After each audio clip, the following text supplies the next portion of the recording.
অত্যন্ত আনন্দিত হয়েছি, অত্যন্ত খুশি হয়েছি যে আপনাদের এই যৌক্তিক দাবির থাকা সত্ত্বেও আপনারা কারো অসুবিধা সৃষ্টি করছেন না।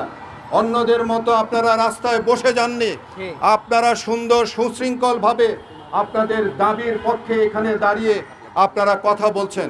এটি আমার পক্ষ থেকে, নিরাপদ সড়কচার পক্ষ থেকে, এবং আমি মনে করি যে মানুষগুলো আজকে কষ্ট পায়নি তাদের পক্ষ থেকে আপনাদেরকে অনেক অনেক ধন্যবাদ এবং শুভেচ্ছা জানাচ্ছি।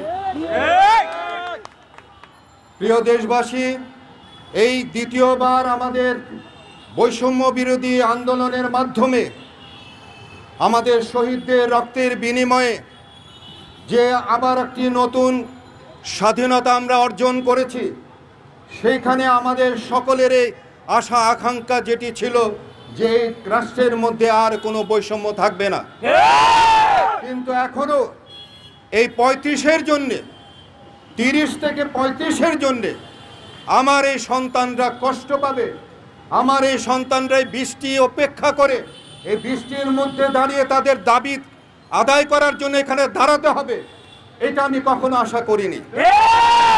আপনারা জানেন যে গত 15-20 দিন আগে RTVতে আমার একটি অনুষ্ঠান হয়েছে, সেইখানেও আমি বলেছি, তখন এদের সঙ্গে আমার কোনো যোগাযোগ হয়নি, আমি এদের দাবি সম্পর্কে আমি জানতে পেরেছি, তাদের দাবি দাবাগুলো কি এবং পৃথিবীর অন্যান্য দেশে কোন বয়স পর্যন্ত চাকরিতে যোগ্যতা অর্জন হয় সেই সমস্ত জেনে আমি সেদিন টেলিভিশনে বলেছিলাম যে আমার এই সন্তানরা কষ্ট করে লেখাপড়া করার পর আবার কষ্ট নিয়ে কেন পৃথিবীতে বেঁচে থাকবে।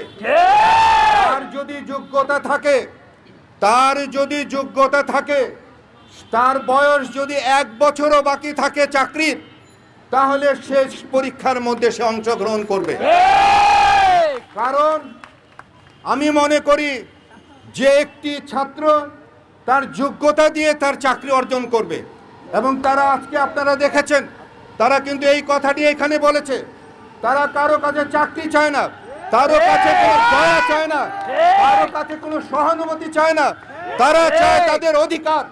তো যে অধিকার, কোটা বৈষম্যের অধিকারের মাধ্যমে আজকের এই দেশের এই পরিবর্তন, সেই জায়গায় এখনো কেন এই বৈষম্য দিয়ে আছে?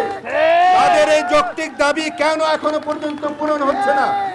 আমি উপদেষ্টা মণ্ডলীকে আমি অনুরোধ করব, তারা আজকে যে রাষ্ট্র গঠন করেছে, তারা যে উপদেষ্টা মণ্ডলী দিয়ে যে রাষ্ট্র পরিচালনা করছে, তাদের কাছে আমার জোরালো দাবি, আমি এই ছাত্রদের পক্ষে, এই 35-এর পক্ষে আমি জোরালোভাবে আমি আমার দাবি সপক্ষে আমি আমার কণ্ঠস্বর উচ্চারিত করছি।